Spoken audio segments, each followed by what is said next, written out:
The diner smelled like burnt coffee and broken dreams.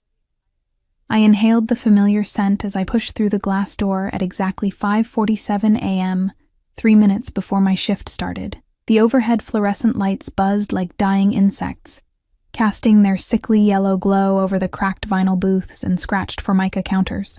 My sneakers, worn so thin I could feel every crack in the linoleum, squeaked against the floor as I made my way to the back, tying my stained apron around my waist with practiced efficiency.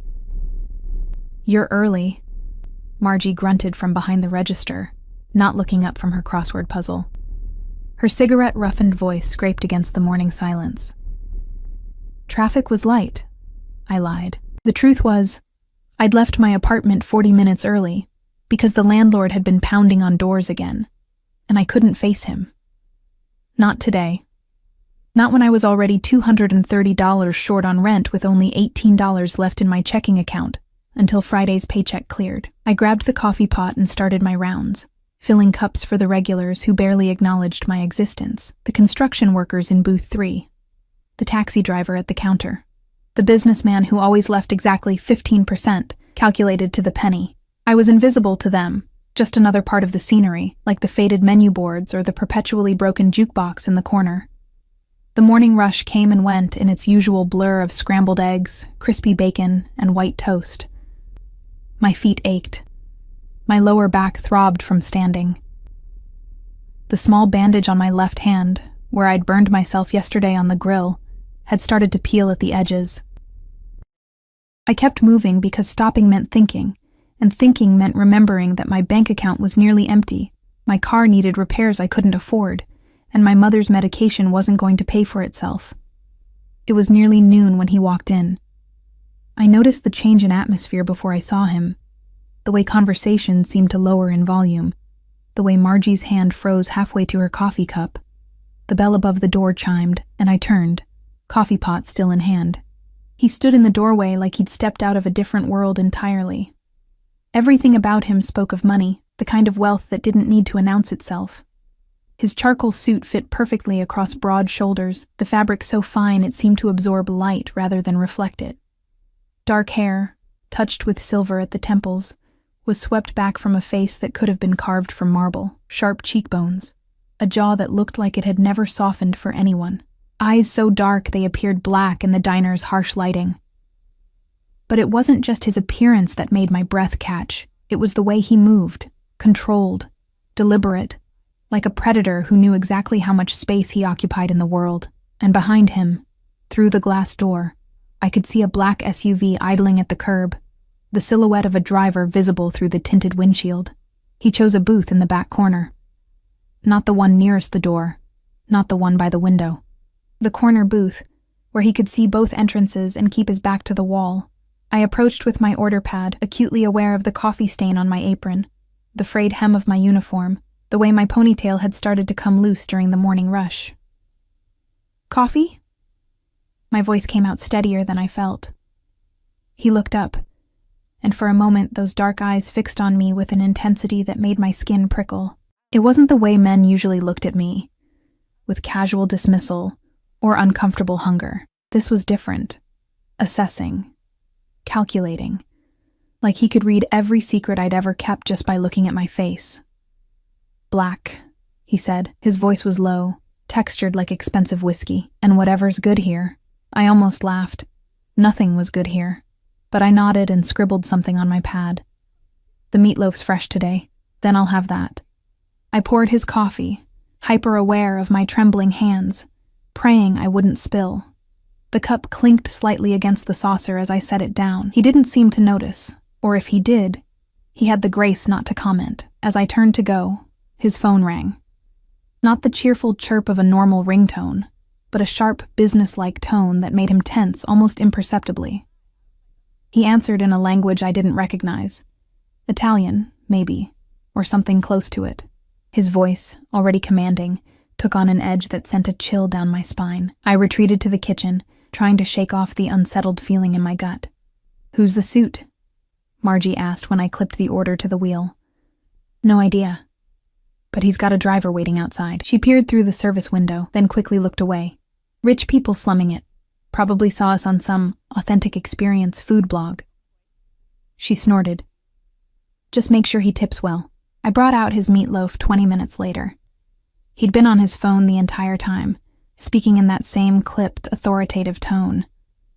When I approached, he ended the call with a single word that sounded like a command. Anything else? I asked, setting down the plate. He looked at the food, then back at me. How long have you worked here? The question caught me off guard. 3 years. You like it? I wanted to laugh again. Like it. I hated every minute of it. But it paid for my mother's prescriptions and kept a roof, however leaky, over my head. It's a job. Something flickered in his expression. Not quite sympathy. Something darker, more complex. Honest answer. He ate slowly, methodically, like someone who'd learned to be cautious about everything, even food. I busied myself with other tables, but I could feel his gaze following me as I moved through the diner. It wasn't uncomfortable exactly, but it made me hyper-aware of every movement, every gesture. When he finished, I brought the check. $15.73. He pulled out a wallet, black leather, probably worth more than my entire month's salary, and withdrew a $50 bill. But as he set it on the table, his phone rang again. This time, whatever he heard made his entire demeanor change. The controlled calm evaporated, replaced by something cold and lethal. He stood abruptly, speaking rapid-fire into the phone as he headed for the door. The $50 bill remained on the table, but he'd forgotten to take his change.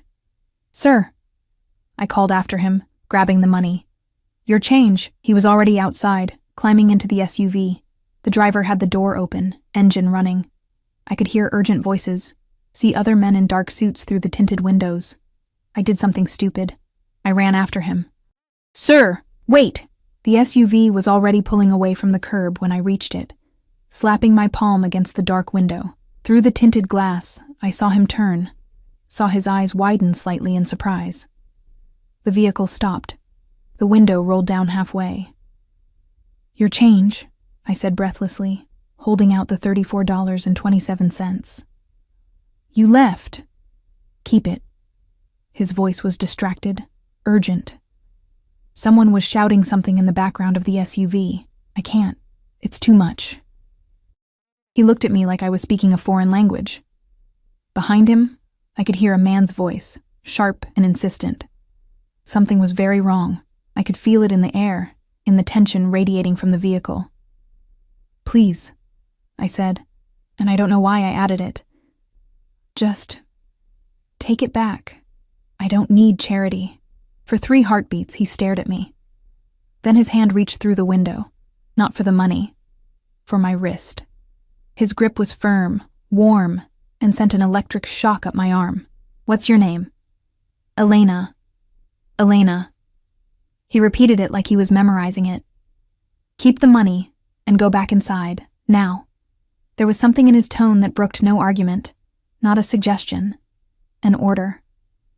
The window rolled up before I could respond, and the SUV pulled away, followed immediately by a second black vehicle I hadn't noticed before. They disappeared around the corner, leaving me standing on the curb with $34 in my hand and the strangest feeling that my life had just tilted off its axis. I walked back inside in a daze. "Did he tip?" Margie asked. I looked down at the money in my hand, then at the 50 still on the table. Yeah, he tipped. But it wasn't the money that haunted me for the rest of my shift. It was the way he'd said my name. The way his hand had felt around my wrist. The way those dark eyes had looked at me like I was something rare and valuable, instead of just another invisible waitress in a forgotten diner. That night, I lay in my cramped studio apartment, listening to the couple upstairs argue, and the traffic rumble by on the street below. I counted my money 3 times. The 50 from the table, the 34 from the change, and my own $18 that I'd planned to use for groceries, $102. It wouldn't solve my problems, but it would buy me a few more days. I fell asleep thinking about dark eyes, and a grip that felt like both a warning and a promise. The next morning started like any other. I woke to my alarm at 4:45 a.m., showered in the lukewarm water my building's ancient heater provided, and dressed in my spare uniform. The burned spot on my hand had started to heal, though it still twinged when I moved my fingers wrong. I was walking down the stairs of my building, coffee thermos in hand, when I noticed them. 5 black SUVs, parked in a perfect semicircle in front of my building. My heart stopped. Men in dark suits stood beside each vehicle, their postures too rigid to be casual. Waiting, the morning sun glinted off tinted windows and chrome fixtures. Neighbors were peering out from behind curtains, and Mrs. Chen from 2B was frozen on the sidewalk, grocery bags clutched to her chest. I stood on the bottom step, unable to move forward or retreat. One of the SUV doors opened. He stepped out. The same man from yesterday, but now I could see him clearly in the morning light. The sharp angles of his face, the way his suit fit like it had been sewn onto his body, the complete confidence in every movement. And behind him, at least a dozen men who moved with military precision, scanning the street, the buildings, every possible entrance and exit. His eyes found mine across the distance, and he smiled. It wasn't a warm smile. It was the smile of a wolf who'd found what he'd been hunting. "Elena," he called, his voice carrying easily across the quiet morning street. "We need to talk." My legs wouldn't move. I stood frozen on that bottom step. Coffee thermos clutched so tightly in my hand that the plastic creaked. Every instinct screamed at me to run, back up the stairs into my apartment, lock the door and call. Who? The police? And tell them what? That a man who'd tipped me generously yesterday was now standing outside my building? But there was something about the way those SUVs were positioned, the way his men had spread out in a loose perimeter, that told me running was pointless. They'd anticipated every exit, every escape route. This wasn't chance. This was orchestrated. He walked toward me with that same predatory grace, his shoes, probably worth more than my car, clicking against the cracked pavement. The morning sun caught the silver at his temples, made his dark eyes gleam like polished stone. Behind him, one of his men spoke urgently into a phone, while 2 others flanked him at a respectful distance. "You're scared." He said it like an observation, not a question, stopping a few feet away, close enough that I could smell his cologne, something expensive and subtle, cedar, and something darker. "Don't be." "Who are you?" My voice came out as a whisper. "My name is Dante Caruso." He tilted his head slightly, studying my face. "Does that mean anything to you?" It didn't. "Should it?" I shook my head mutely. Something flickered across his expression. Surprise, maybe, or satisfaction. "Good, that makes this simpler." He gestured toward the lead SUV. "Get in the car, Elena. I have to go to work." "No, you don't." The certainty in his voice made my stomach drop. "What did you do?" "I bought the diner." He said it casually, like he was discussing the weather. "As of 6 o'clock this morning, you no longer work there." The thermos slipped from my fingers, coffee splashing across the concrete. I stared at him, unable to process what I was hearing. You can't just..." "I can. I did." He stepped closer, and I instinctively backed up against the stair railing. He stopped immediately, hands visible at his sides in a gesture that might have been reassuring if everything else about this situation wasn't terrifying. "I'm not going to hurt you, Elena, but we need to talk, and it can't be here. Get in the car." "And if I refuse?" His jaw tightened almost imperceptibly. "Then I'll have Marco pick you up and put you in the car, but I'd rather you chose to come willingly." I looked past him at the man he'd indicated. Marco, apparently, who stood beside the SUV like a marble statue in an expensive suit. He was massive, easily 6.5 feet tall, with the build of someone who broke things for a living. His face was impassive, but his eyes held the promise that he would absolutely follow through on Dante's threat without hesitation. "This is insane," I breathed. "Yes," Dante agreed, "but necessary. Please, Elena, I'm asking nicely." There was something in the way he said please, like the word was foreign to him, rarely used and deeply uncomfortable. Like he was offering me something precious by even pretending to request instead of command.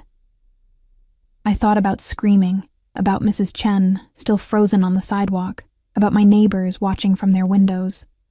But what would that accomplish? These men wouldn't scatter at the sound of my voice. And something told me that Dante Caruso was a man accustomed to getting what he wanted, one way or another. My hand was shaking when I nodded. Relief crossed his features, so quick I almost missed it. He turned, gesturing to Marco, who immediately opened the rear door of the lead SUV. The interior was black leather and dark wood, spotless and smelling of expensive materials. Dante waited until I climbed in before sliding in beside me, maintaining a careful distance between us. The door closed with a solid final sound. "Drive," Dante said to the man in front. Not Marco, someone else with slate-gray eyes and a scar along his jaw. The estate. The convoy moved as one, pulling away from my building in perfect synchronization. I twisted in my seat, watching my apartment building disappear behind us, and felt like I was watching my entire life recede into the distance. "Where are we going?" I asked, hating how small my voice sounded. "Somewhere we can talk privately." Dante pulled out his phone, typing something with quick, efficient movements. "Somewhere safe." Safe from what? He looked at me then, really looked at me, and something in his expression made my blood run cold. "From the people who would use you to get to me." "I don't understand. I don't even know you. Yesterday was the first time I ever saw you." "I know." He set his phone down. "But you did something yesterday that changed everything. I gave you your change back. That's not—" "You touched my car." His voice was quiet, but there was an edge to it.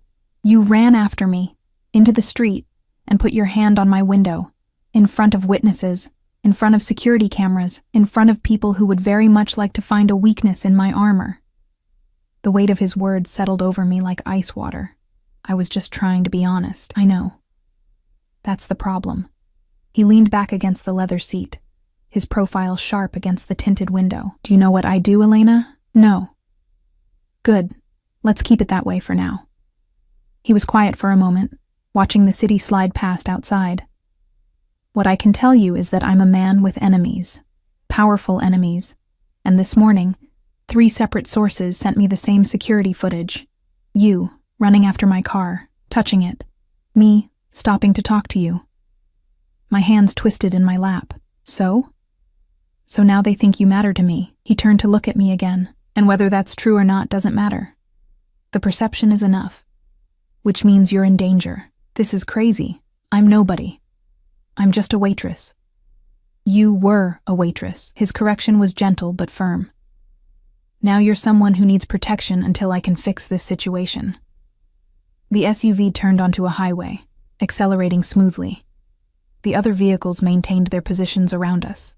2 in front, 2 behind. A mobile fortress. "Fix it how?" I asked. "I'm still working that out." He pulled out his phone again as it buzzed. His expression darkened as he read whatever message had appeared. He typed a response, his fingers moving with barely controlled violence across the screen. Then he looked at me. "Do you have family? Anyone who might be targeted?" "My mother. Oh God, my mother." "My mom," I whispered. "She's at Mercy General. She's been there for 3 weeks. Pneumonia complications." Dante was already dialing. "Marco, Mercy General, room number..." He looked at me. 347. "But, room 347. I want a full team there in 10 minutes. No one goes in or out without clearance. And I want Dr. Rashid on call. Have him review her file immediately." He ended the call and turned back to me. "She'll be protected, and she'll receive the best care available. I can't afford..." "I can." He said it simply, like money was an irrelevant detail. Maybe for him it was. Consider it an apology for disrupting your life. I wanted to argue, wanted to scream that he couldn't just swoop in and rearrange everything like pieces on a chessboard. But the thought of my mother, vulnerable in her hospital bed, made me swallow my pride. "Thank you," I managed. He nodded, already moving on. "You'll need clothes, personal items. Make a list of anything you need from your apartment. I'll have someone retrieve it." "How long am I going to be wherever we're going?" "As long as it takes." His jaw tightened. "I have to identify who leaked that footage and neutralize the threat. Could be days, could be weeks." I can't just disappear. People will ask questions. My landlord is being paid 6 months' rent in advance as of 30 minutes ago. Dante checked his phone again. Your bills are handled. Your mother's hospital expenses are covered. You have nothing to worry about except staying safe. You can't just... I stopped, because apparently he could. He was doing it right now, dismantling my life and rebuilding it according to his specifications, all with a few phone calls and the unlimited resources of someone who clearly existed above normal rules. We drove for another 40 minutes, leaving the city behind. The landscape changed from urban sprawl to manicured suburbs to something else entirely. Rolling hills, iron gates, properties so large you couldn't see the houses from the road. Old money, real wealth, the kind that didn't need to prove anything. Finally, we turned onto a private road. The gates opened automatically as we approached. Massive things, black iron and gold accents, flanked by stone pillars. The driveway was easily 1/2 mile long, lined with ancient oak trees that formed a canopy overhead. Then the house came into view, and my breath caught. It wasn't a house. It was an estate. 3 stories of pale stone and tall windows, with wings that extended on either side, and architectural details that spoke of European influence. Manicured lawns stretched in every direction, punctuated by marble fountains and classical statuary. A separate building, probably a guest house, sat off to one side, and I could see what looked like stables in the distance. You live here? The words slipped out before I could stop them. When I'm in the country, Dante's tone was matter of fact. I have properties in New York, Milan, and Monaco, but this is home. The SUVs pulled up to the front entrance in formation. Before I could reach for the door handle, Marco was there, opening it with the efficiency of long practice. Dante exited on his side and came around to offer me his hand. I stared at it for a moment. Tanned skin, long fingers, a signet ring on his right pinky finger that probably had some family crest I didn't recognize. Then I took it, because refusing seemed childish, and let him help me out of the vehicle. His grip was firm, warm, and when I was standing on the crushed stone driveway, he didn't immediately let go. Welcome to Via Caruso, he said quietly. You'll be safe here. The front door opened, and a woman emerged, late 50s, gray hair pulled into an elegant bun, wearing a crisp black dress that spoke of professional service. Her sharp eyes took me in, cataloging my stained uniform and worn shoes in a single glance. Mrs. Chen will show you to your rooms, Dante said, releasing my hand. Get settled. Shower if you want. There are clothes in the closet that should fit you for now. I'll have a proper wardrobe arranged today. We'll talk more at dinner. He was already walking away, Marco and 2 other men falling into step behind him, speaking in rapid Italian. I watched him go. This stranger who'd just kidnapped me politely, bought out my life, and installed me in a mansion like I was some kind of princess in a fairy tale. Except fairy tales didn't usually involve organized crime and death threats. This way, miss. Mrs. Chen's voice was kind but professional. American, I noted with some relief, despite sharing a name with my neighbor. I'll show you to the East Wing. I followed her through doors that probably cost more than my yearly salary, into a foyer with marble floors and a ceiling 3 stories high. A massive chandelier hung overhead, crystal catching the light from tall windows. Artwork that looked museum quality lined the walls. A curved staircase swept upward, the banister gleaming dark wood. My sneakers squeaked against the marble. Mrs. Chen led me up the stairs, down a hallway with thick carpet that muffled our footsteps, and finally to a set of double doors. She opened them to reveal a suite that was larger than my entire apartment. The bedroom was decorated in soft creams and golds, with a 4-poster bed that looked like it belonged in a palace. French doors opened onto a private balcony overlooking the grounds. There was a sitting area with a fireplace, a writing desk, and fresh flowers in crystal vases. The bathroom is through there, Mrs. Chen indicated a door to the left. You'll find toiletries and everything you might need. The closet has been stocked with basics in your size. Mr. Caruso is very thorough. If you need anything at all, there's a phone on the nightstand. Dial 0 for the main house, or you can press the call button and someone will come immediately. Thank you, I managed. She paused at the door, her expression softening slightly. He's not a bad man, miss. Dangerous, yes. Complicated, certainly, but not bad. You're safe here. Try to remember that." Then she was gone, closing the doors softly behind her. I stood alone in that beautiful room, still wearing my stained uniform and worn sneakers, and finally let myself feel the full weight of what had just happened. Yesterday I'd been nobody, invisible, a waitress whose biggest worry was making rent. Today, I was a prisoner in a palace, protected by a man whose name I barely knew, but whose enemies apparently thought I mattered enough to threaten. I walked to the French doors and stepped out onto the balcony. The ground stretched out before me, perfect lawns, sculpted gardens, and in the distance the iron gates that separated this world from reality. Beautiful, isolated, a gilded cage. I thought about the way Dante had said my name, the way his hand had felt around my wrist yesterday, the intensity in his dark eyes when he'd promised I'd be safe, and I wondered what price I'd eventually have to pay for that safety. I didn't mean to fall asleep. The shower had been my undoing. Endless hot water pressure that actually worked, soap that smelled like lavender, and something else expensive I couldn't name. I'd stood under the spray until my skin turned pink, washing away the diner grease and the terror of the morning, and emerged feeling like a different person. The towels were Egyptian cotton, thick and soft. The robe hanging on the back of the door fit perfectly. When I'd opened the closet, I'd found exactly what Mrs. Chen had promised. Clothes in my size, still bearing designer tags that made my eyes water. Casual wear, business attire, even evening gowns. Someone had studied me carefully enough to know my measurements down to the inch. That should have terrified me more than it did. I'd pulled on a simple pair of black leggings and an oversized cashmere sweater. Tags read $340, more than I made in a week, and sat on the bed for just a moment. Just to think, just to process. The mattress had been like lying on a cloud. Now I woke to twilight filtering through the French doors and a soft knock at my bedroom entrance. "Miss Elena?" A young woman's voice, accented, Eastern European maybe. "Mr. Caruso asks that you join him for dinner in 30 minutes. I sat up, disoriented, my hair still damp against my neck. "Okay, thank you." Footsteps retreated down the hallway. I found a hairbrush on the vanity, silver-backed, probably antique, and worked through the tangles in my hair. My reflection looked strange in the ornate mirror. Same face, same green eyes, same freckles across my nose.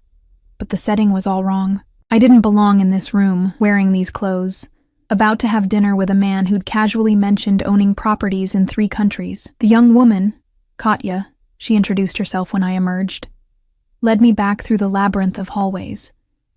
The house had come alive as evening fell. Soft lighting illuminated the artwork.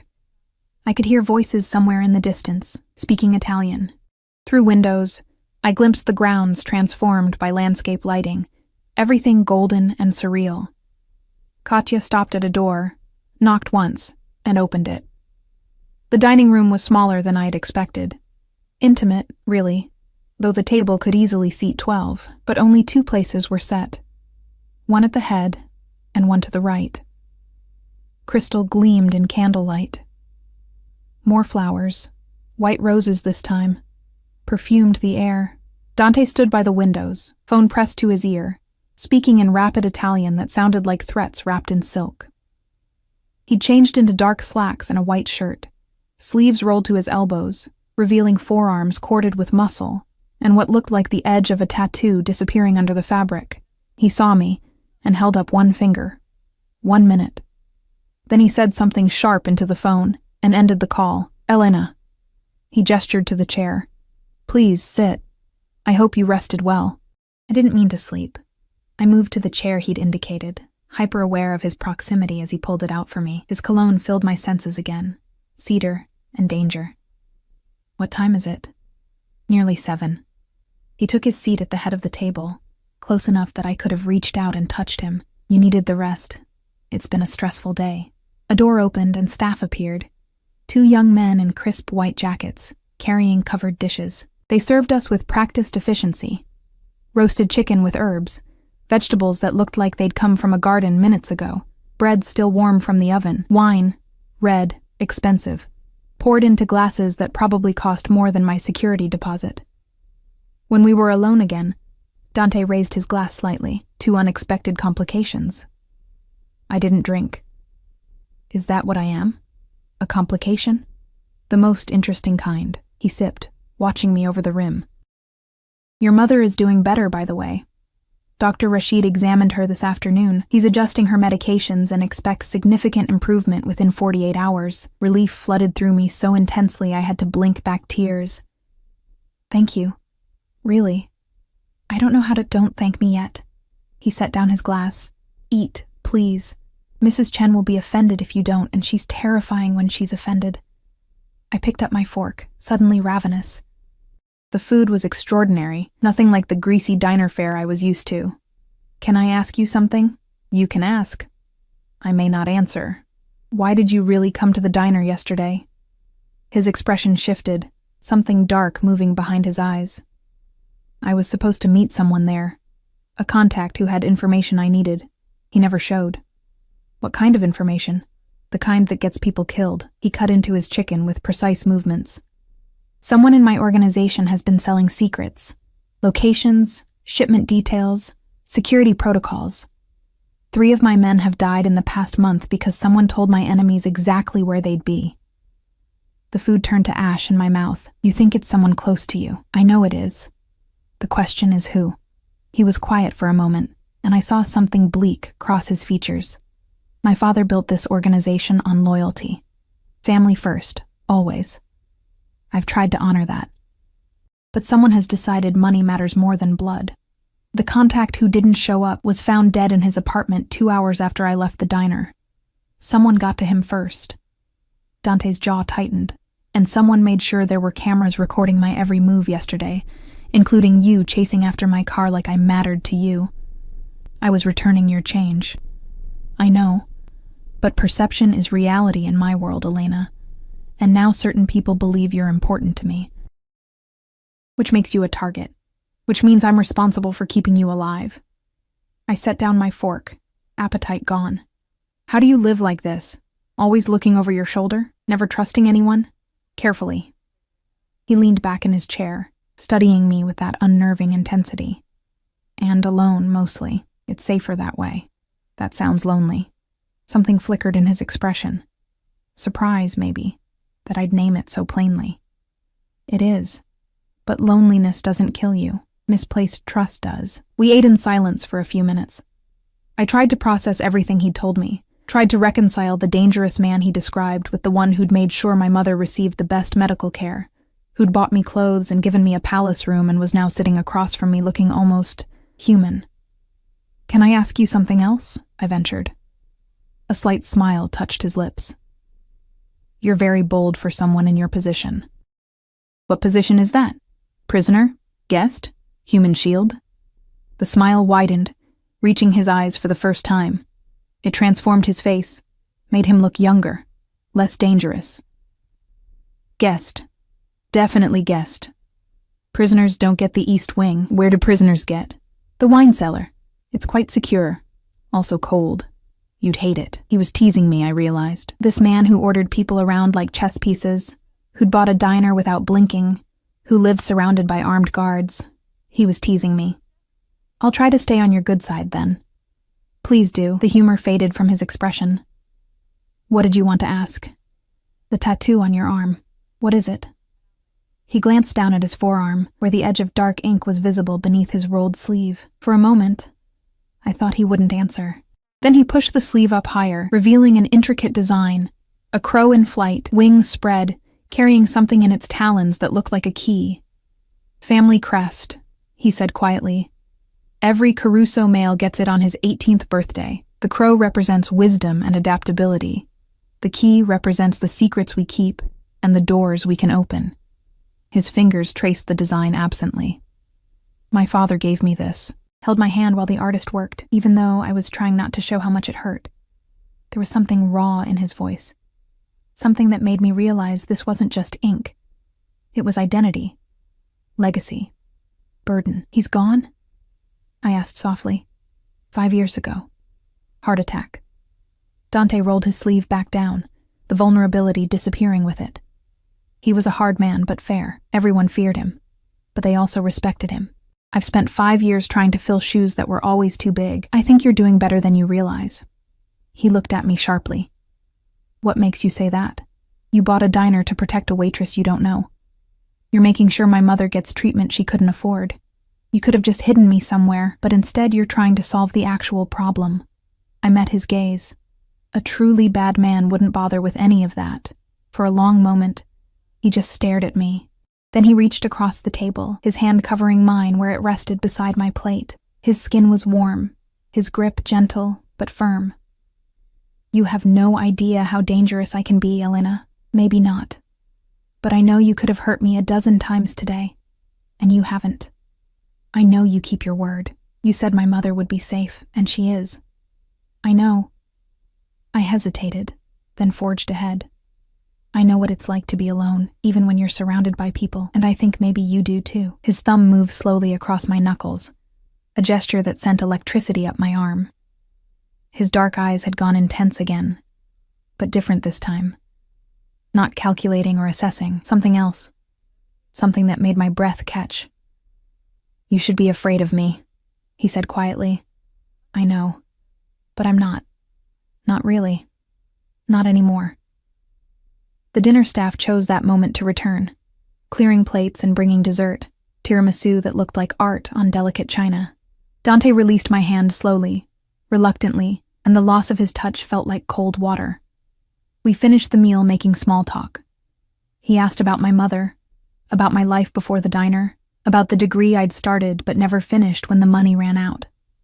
I asked carefully neutral questions about the estate, about Mrs. Chen, about the art collection I'd glimpsed in the hallways. But underneath the polite conversation, something had shifted. Every time his eyes met mine, I felt it. A pull, magnetic and undeniable. When he laughed at something I said, the sound did strange things to my heartbeat. When his hand brushed mine reaching for his wine glass, sparks seemed to dance across my skin. This was dangerous. More dangerous than his enemies, maybe. After dinner, he walked me back to my room, Marco and another guard maintaining a discreet distance behind us. The house was quieter now, most of the staff gone for the evening. Our footsteps echoed softly against marble and hardwood. I have meetings tomorrow, Dante said as we reached my door. Business that can't be postponed. You'll be safe here. The estate has security systems that would make Fort Knox jealous, and Marco will be outside your door all night. I'm not going anywhere. I looked up at him, acutely aware of how close we were standing. Though I should probably call my landlord, explain. Already handled. You're on an extended family emergency. Your apartment is secure, rent paid, utilities transferred to autopay. He smiled slightly at my expression. I told you. I'm thorough. Control freak is more accurate, that too. He reached out, and for a heartbeat I thought he was going to touch my face. Instead, he opened my door, holding it for me. Sleep well, Elena. Tomorrow we start figuring out how to get your life back. I stepped into my room, then turned back. Dante? Yes? Thank you. For even everything. The parts that are completely insane. That smile again. The one that made him look almost human. You're welcome. Even though this is definitely completely insane. I closed the door and leaned against it, listening to his footsteps retreat down the hallway. My heart was racing, my skin still tingling from the memory of his hand on mine. This was a mistake. Getting attached to him, to any of this, was the worst possible idea. But as I changed into the silk pajamas someone had left folded on the bed, as I slipped between sheets that felt like water against my skin, I couldn't stop thinking about dark eyes and careful hands and the loneliness I'd heard in his voice when he talked about his father. I fell asleep imagining what it would feel like to be kissed by a man like Dante Caruso. Dangerous thoughts for a dangerous situation, but I'd stopped being able to control them. Somewhere in the night, I woke to voices outside my door. Marco speaking Italian to someone, the words too low to make out. I heard Dante's voice respond, firm and commanding, and then silence. I wondered if he slept at all, or if he spent his nights planning, strategizing, trying to stay 3 steps ahead of enemies who wanted him dead. I wondered if he was thinking about me. And I wondered what would happen when this was over, when the threat was neutralized and I was no longer his responsibility. The thought of going back to my tiny apartment, my stained uniform, my invisible existence suddenly felt unbearable. But this palace, this protection, this dangerous man with the careful hands, wasn't real, couldn't be real, not for someone like me. I pulled the covers up to my chin and told myself to stop dreaming. Reality would come soon enough. 3 days passed like a fever dream. I woke each morning to breakfast brought to my room by Katya, fresh pastries, fruit, coffee that tasted like heaven. I'd eat on the balcony, watching the grounds come alive with staff tending the gardens, security teams changing shifts, the occasional sleek car arriving or departing through the iron gates.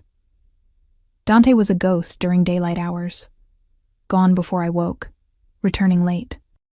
But he always joined me for dinner, appearing in the small dining room with his sleeves rolled up and shadows under his eyes, bringing news of my mother's improving condition and carefully neutral conversation that never quite touched on the real question between us. On the 4th morning, everything changed. I was in the library, a 2-story room with floor-to-ceiling shelves and a rolling ladder that belonged in a movie, when Dante found me. I heard his footsteps on the marble floor before I saw him, that distinctive, confident stride that made my pulse quicken despite my best efforts. Reading? He appeared in the doorway, and I was struck again by how the afternoon light seemed to sharpen his features, make him look both more dangerous and more beautiful. I held up the book, Pride and Prejudice, because apparently I was a cliché. Your collection is impressive. First editions? My mother's, actually. He moved into the room, running his fingers along a shelf with something like reverence. She died when I was 12, cancer. My father kept everything exactly as she left it. I'm sorry. She would have liked you. He turned to face me fully, and something in his expression made my stomach flip. She believed in honesty above everything else. Said my father's world was built on lies and secrets, but at least our family could tell each other the truth. Did you? Tell each other the truth? When she was alive, yes. After... He shrugged. My father and I communicated in tactics and strategy. Truths became dangerous. I set down the book, tucking my legs under me on the leather armchair. Why are you telling me this? Because I found the leak. His voice went cold. And because what I'm about to do is going to change everything, and I need you to understand why. My heart started pounding. Who is it? My cousin. Luca. He said the name like it tasted bitter. We grew up together. My father treated him like a second son after his parents died. I trusted him with my life. His jaw clenched. Turns out he's been selling information to the Vitelli family for the past 8 months. The contact who died? Luca had him killed to protect his own identity. Oh God. Dante, he confessed this morning. My men found evidence in his apartment. Burner phones, account statements, communications. Dante's hands curled into fists. 3 good men are dead because Luca wanted money to fund his gambling debts. I stood, crossing to him without thinking. What are you going to do? His eyes met mine, and what I saw there made me shiver.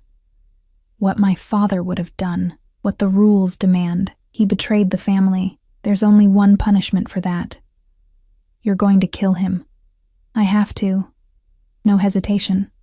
No doubt. If I don't, I look weak. Others will think they can betray me without consequences. The organization will fracture. More people will die. But he's your family. He stopped being family when he chose money over blood. Dante's voice was hard, inflectionless. This is my world, Elena. This is what I am. I wanted you to see it clearly before. He stopped, looked away. Before what? Before you decide whether you can live with it. The weight of that statement hung between us. I understood what he wasn't saying. That these 3 days had been a test for both of us. That whatever was building between us, this careful attraction and unexpected understanding, would die if I couldn't accept the darkness that came with him. I thought about my mother, recovering in a hospital room guarded by his men. About the diner I'd hated, now owned by him. About my tiny apartment and my invisible life, and the way I'd felt nothing but numb for so long until dark eyes had looked at me like I mattered. When? I asked quietly. His head snapped back to me. Tonight. After sunset. Will I see you after? Something raw crossed his face. Do you want to? I stepped closer, close enough to smell cedar and feel the heat radiating from his body. Yes. His hand came up slowly, cupping my cheek with a gentleness that contradicted everything he'd just said about violence and death. You should run from me, Elena. You should be horrified. I know. I leaned into his touch, but I'm not. For 3 heartbeats, we stood frozen. Then he lowered his head, his forehead resting against mine, his breath warm against my lips. This is a mistake, he whispered. Probably. I can't give you normal. I can't give you safe. I never asked for either. His thumb traced my cheekbone. What do you want? The truth came out before I could stop it. You.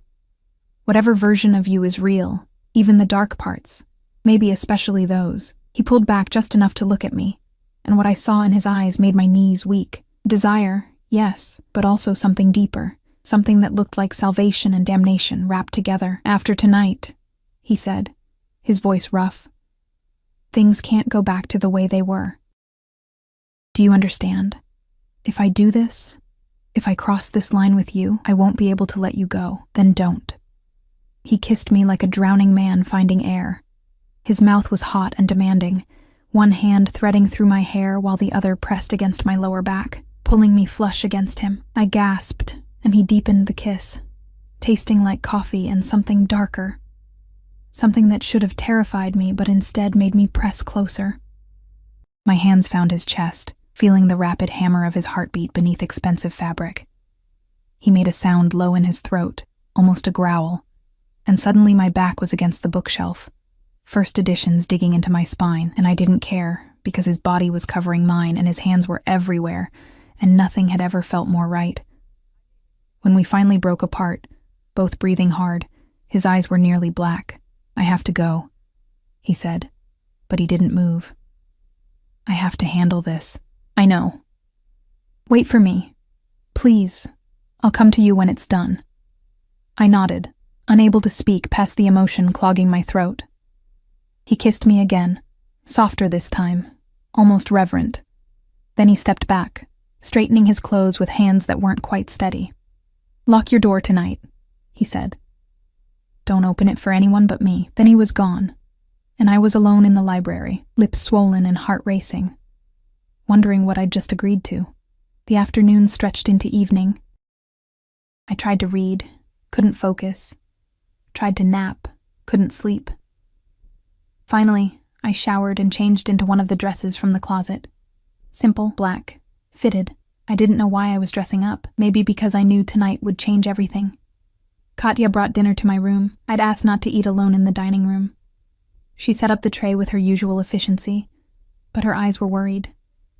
Big trouble tonight, she said softly. Everyone is scared. I know. Mr. Caruso, he is good man, but sometimes good men must do bad things. She touched my hand briefly. You make him happy. I see it. First time in long time he smiles real smile. After she left, I picked at the food and watched darkness fall over the grounds. Lights came on across the estate. I saw vehicles arriving, men in dark suits gathering near what looked like a garage or warehouse in the distance. I thought about Luca, whoever he was, about the betrayal that had cost 3 lives, about Dante, preparing to execute his own cousin to maintain order in a world I barely understood, and I thought about the way he'd kissed me like I was oxygen, and he was suffocating. Around midnight, I heard it. A single gunshot, distant but unmistakable, echoing across the grounds. Then, silence. I sat on the edge of the bed, hands clasped in my lap, waiting. An hour passed. 2. The house settled into its nighttime rhythms. Creaking wood, distant voices, the hum of security systems. Finally, footsteps in the hallway. A soft knock at my door. Elena. Dante's voice rough and strained. It's me. I opened the door. He stood in the hallway, still in the same clothes from earlier, but now there was blood on his sleeve. Not a lot, just a few spatters. His face was pale, his eyes hollow. It's done, he said simply. I stepped back, letting him in. He moved past me like he was carrying the weight of the world, walking to the French doors and staring out at the dark grounds. "Are you okay?" I asked. "No." He didn't turn around. "I just killed a man I loved like a brother. I'll never be okay again." I went to him, wrapping my arms around him from behind, pressing my cheek against his back. He was trembling, barely perceptible, but I felt it. "He made his choice," I said softly. "You made yours. You protected your family by destroying it." His voice cracked. "My father always said leadership means making impossible choices." I never understood until tonight what that really meant. "You're not alone in this." He turned in my arms, pulling me against his chest, his face buried in my hair. "I don't deserve you. I don't deserve anything good. Maybe not. But you have me anyway." We stood like that for a long time, his heart gradually slowing against mine, his breathing evening out. When he finally pulled back, his eyes were red but dry. "I need to tell you something," he said. "About why I'm really protecting you." "I know why. The footage, the enemies. That's part of it, but not all." He took my hands in his. "The man your ex-boyfriend stole from? The one whose drugs he sold and whose money he gambled away?" My blood went cold. "How do you know about Marcus?" "Because that man was me, Elena. Your piece of shit ex stole from my organization 6 months ago, 50,000 in product, another 30,000 in cash. I've been looking for him ever since." The room tilted. "What?" "When I saw you at the diner, I didn't recognize you at first, but then you told me your name, and I remembered. Marcus Chen had a girlfriend named Elena. I had my men pull your file." He squeezed my hands. "You didn't know what he was doing. My investigators confirmed that. You were clean, but technically, you're connected to someone who owes me money and product. So this whole thing, the protection, my mother, everything, it's because you think I can lead you to Marcus?" "No." His grip tightened. "It's because when I realized who you were, I also realized you were an innocent caught in someone else's mess, just like you're an innocent caught in my mess now. And because the moment you ran after my car, risking your own safety to return $34, I knew you were different from anyone I'd ever met.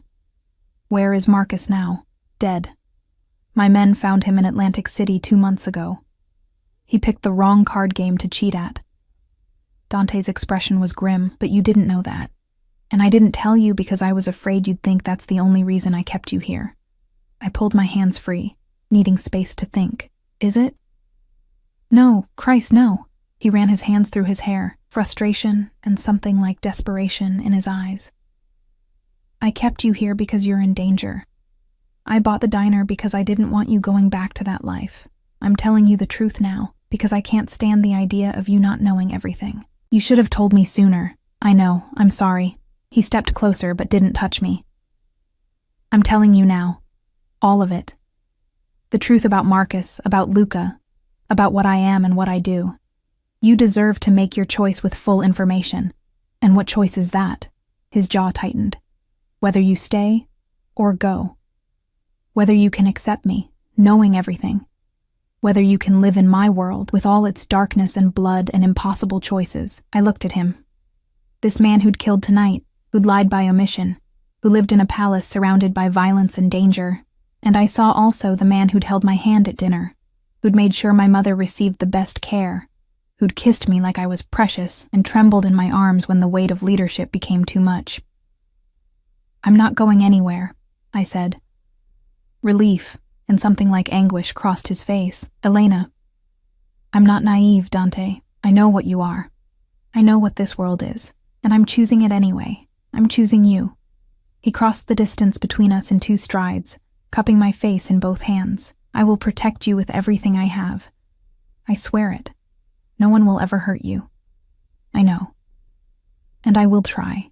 Every day I will try to be worthy of this choice you're making. I know that too." He kissed me then, and it was different from the library. Slower, deeper, weighted with promise and possession. When he lifted me, I wrapped my legs around his waist, and he carried me to the bed, laying me down like I was made of glass. "Tell me to stop," he breathed against my neck. "Tell me this is too fast, too much, and I'll walk away." "Don't you dare." His laugh was rough, almost broken. "You're going to destroy me, Elena. Good. Then we'll be even." We fell into each other like drowning, like salvation, like two people who'd been searching for something they didn't know they needed until they found it. His hands learned my body with the same thoroughness he applied to everything else, mapping every curve and hollow, finding places that made me gasp and arch against him. I explored the planes of his chest, the muscles of his back, the tattoo of the crow that marked him as a Caruso. When he finally moved inside me, his eyes locked on mine, I felt something shift in my chest, something that felt like coming home and jumping off a cliff at the same time. "Mine," he whispered against my lips. "Say it." "Yours." Again. "Yours, Dante. Always yours." He shuddered, burying his face in my neck, and we moved together until the world narrowed to just this, skin and heat, and the merging of two damaged souls into something that might, against all odds, be whole. Afterward, we lay tangled in silk sheets, my head on his chest, his fingers tracing lazy patterns on my bare shoulder. "What happens now?" I asked quietly. "Now I make this official. You're mine, Elena, under my protection permanently. Anyone who wants to hurt you goes through me first." His arm tightened around me, and I start planning our future. Future? "You think I'd do this, claim you like this, and let you go?" His voice was rough with possession. "You're mine now. In my world, that's forever." I should have been terrified, should have felt trapped. Instead, I felt safe. Morning came softly, filtering through the French doors in bands of gold and amber. I woke wrapped in warmth, Dante's arm across my waist, his chest pressed against my back, his breath steady against my neck. For a moment, I lay perfectly still, afraid that moving would shatter whatever spell had been cast in the darkness. But then he stirred, his lips brushing my shoulder, and I felt him smile against my skin. "You're awake," he murmured. "So are you." "I don't sleep much. Habit." His hand splayed across my stomach, possessive even in gentleness. "But watching you sleep, that was peaceful." I turned in his arms to face him. Morning light made his features softer, the harsh edges smoothed by satisfaction, and something that looked almost like contentment. The shadows under his eyes were still there, but the haunted look from last night had faded. "No regrets?" I asked. "Only that I didn't find you sooner." He kissed my forehead, my nose, my lips. "Stay here. I need to make some calls, handle some business. Then we're going to see your mother." "We? Did you think I'd let you go alone?" His expression turned serious. "You're mine now, Elena. Where you go, I go, and everyone needs to see that you're under my protection." He rose from the bed unself-consciously, and I watched him dress with the same efficient grace he applied to everything: tailored pants, crisp white shirt, the shoulder holster he strapped on without fanfare. The gun nestled against his ribs was a stark reminder of his reality. Our reality now. "I'll have Katya bring you breakfast," he said, shrugging into his jacket. "We leave in 2 hours." After he left, I showered and dressed carefully in clothes that felt like armor: tailored black pants, a silk blouse, heels that actually fit. When I looked in the mirror, I barely recognized myself. Same face, but different eyes. Eyes that had seen violence and chosen to stay anyway. The drive to Mercy General was nothing like my first journey in Dante's convoy. This time, I sat beside him in the back of the SUV, his hand clasped firmly around mine, while Marco drove and 2 other vehicles flanked us. He made phone calls in rapid Italian, discussing things I didn't understand, but his thumb never stopped moving in circles against my palm, an unconscious gesture of connection. The hospital staff's reaction when we arrived told me everything I needed to know about Dante's reach. The front entrance had been cleared. Security guards I didn't recognize stood at strategic points. A doctor I'd never seen before, Dr. Rashid presumably, was waiting in the lobby, greeting Dante with deference that bordered on fear. "Mr. Caruso, everything is prepared. Mrs. Volkov is in the private wing now as you requested. Her condition? Remarkable improvement. The new medication protocol is working perfectly. I expect full recovery within the week." Dante nodded, his hand at the small of my back, guiding me toward the elevators. Marco and another guard fell into step behind us. My mother's new room was on the top floor, private, spacious, with windows overlooking the city and equipment that looked like it belonged in a different hospital entirely. She was sitting up in bed, color in her cheeks for the first time in weeks, looking more alert than I'd seen her in months. "Elena." Her face lit up when she saw me, then confusion clouded her features as she took in Dante, the guards, the entire surreal situation. "What's going on? The doctors won't tell me anything except that my treatment has been upgraded?" I crossed to her bed, taking her hand. "Mom, there's a lot to explain." "Start with him." She pointed at Dante, who'd remained by the door, giving us space. "Who is he? And why does he look like he owns the hospital? Because he might," I said honestly. "Mom, this is Dante Caruso. He's the reason you're getting better. And I looked back at him, finding his dark eyes steady on mine. "He's mine." My mother's eyes widened. "Yours? Elena, what happened? Last week you were serving eggs at that diner, and now you're walking in here with armed guards and a man who looks like he stepped out of a Mafia movie." She stopped, face paling.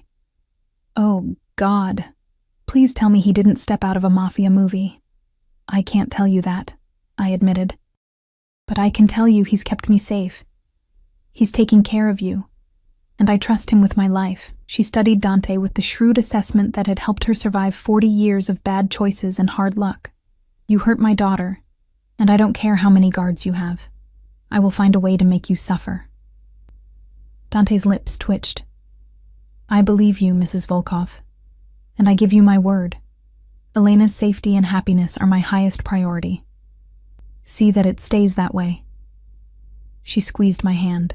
"Now someone tell me what the hell is really going on." We stayed for an hour.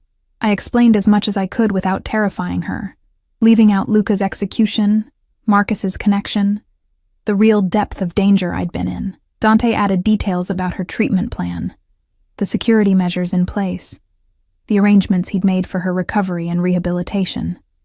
My mother listened, asked sharp questions, and finally nodded. "So my daughter is dating a crime lord who saved my life and is apparently in love with her, judging by the way he looks at her when she's not watching." Dante didn't deny it. "Could be worse," she said dryly. "Could be Marcus." I laughed, surprising myself. "Definitely better than Marcus." As we were leaving, my mother called out, "Mr. Caruso?" He turned back. "Yes?" "Thank you. For my daughter. For me. For giving us both a second chance." Her voice softened. "She's all I have in this world. Please remember that." "I will," he promised. "I swear it." In the elevator, Dante pulled me against his chest. "Your mother is formidable. You have no idea. I like her." He kissed the top of my head. "She raised you. That alone makes her remarkable." The next stop surprised me, a lawyer's office in a gleaming downtown high-rise. Dante led me into a conference room where an older man with silver hair and an expensive suit waited with stacks of paperwork.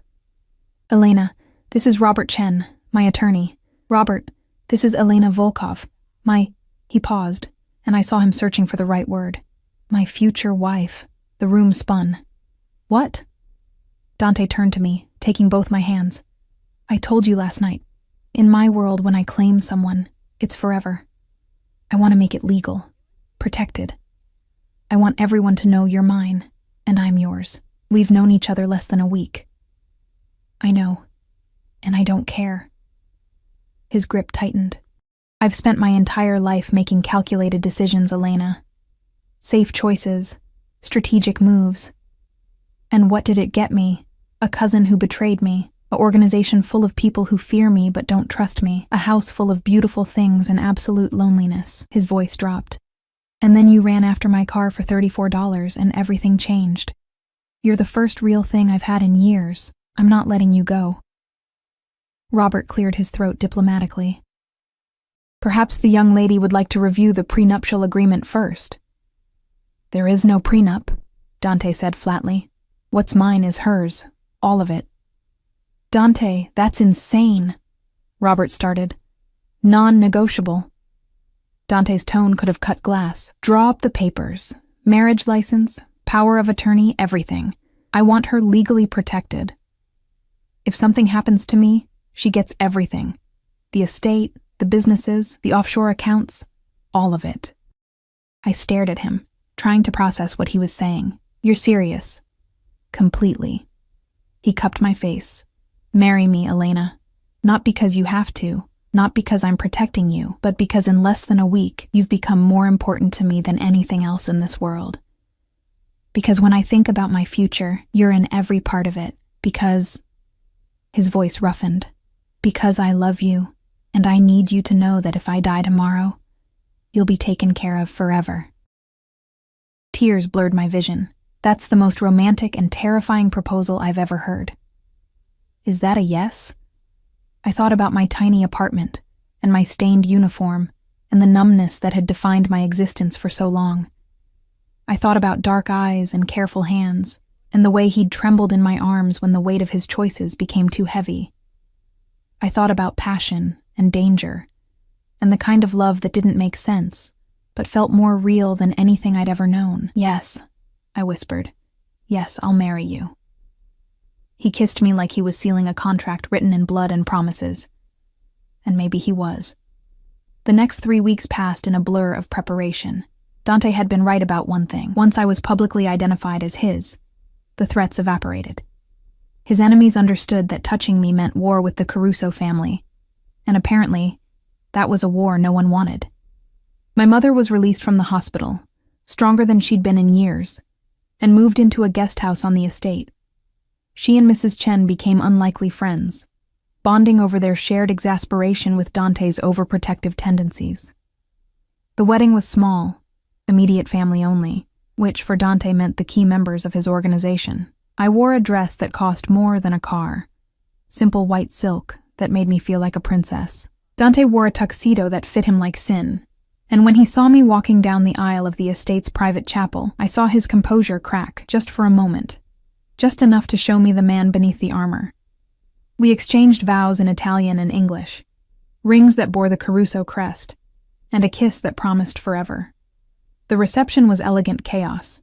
Music, dancing, food that probably cost more than my yearly salary at the diner. I met family members who eyed me with everything from curiosity to suspicion. I shook hands with men whose names I recognized from news reports about organized crime. I smiled and played the part of the Mafia wife, all while Dante's hand stayed firmly on my lower back, a constant reminder of his presence and protection.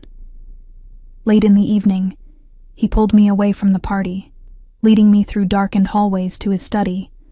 Our study now, he'd insisted. He closed the door, muffling the sounds of celebration, and pulled me into his arms. Happy? He asked, terrified, exhilarated, confused about how this is my life now. I looked up at him. But yes. Happy. Good. He kissed my forehead. Because I have a wedding present for you. He handed me a folder.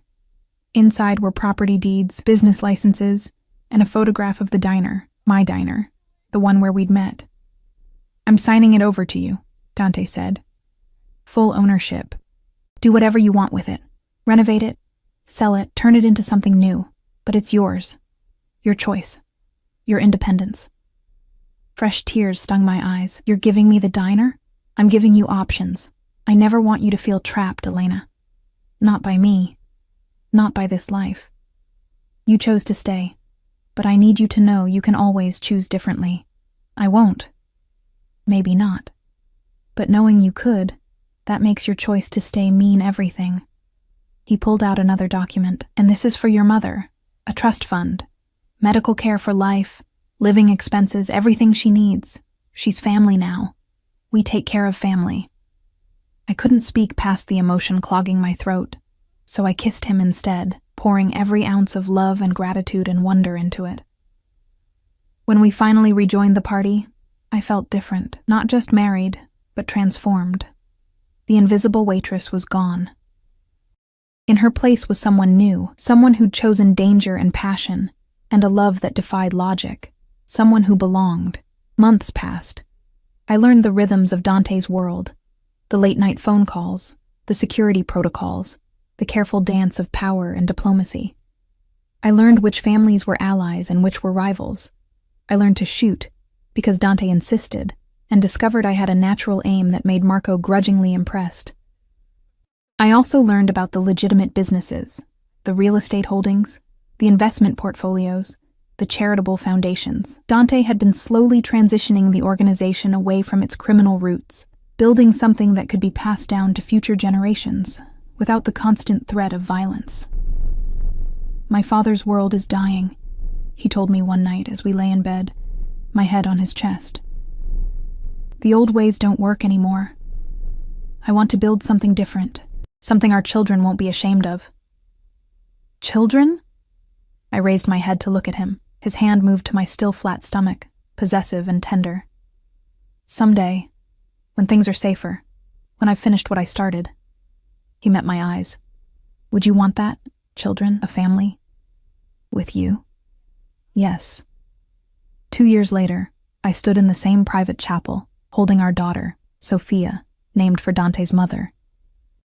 She had his dark eyes and my smile, and when he held her, I saw a softness in him that the world would never witness. My mother, healthy and vibrant, bounced her granddaughter on her knee while Mrs. Chen fussed over Sophia's christening gown. Marco improbably had become the baby's favorite person, his stern face breaking into rare smiles when she grabbed his finger. The diner had been transformed into a community center, job training, GED programs, resources for people like I'd been. Invisible people who needed someone to see them. I ran it with the same thoroughness Dante applied to his empire, and he'd never been prouder. The threats hadn't disappeared entirely. There were still enemies, still dangers, still nights when Dante came home with shadows in his eyes and blood he couldn't quite wash away. But we'd built something strong enough to weather those storms, trust and love, and the bone-deep knowledge that we'd chosen each other, fully and completely. That evening, after Sophia was asleep and the guests had gone, Dante found me on our bedroom balcony, looking out over the grounds that had once seemed like a prison and now felt like home. "Regrets?" he asked, echoing that first morning. "Not even one."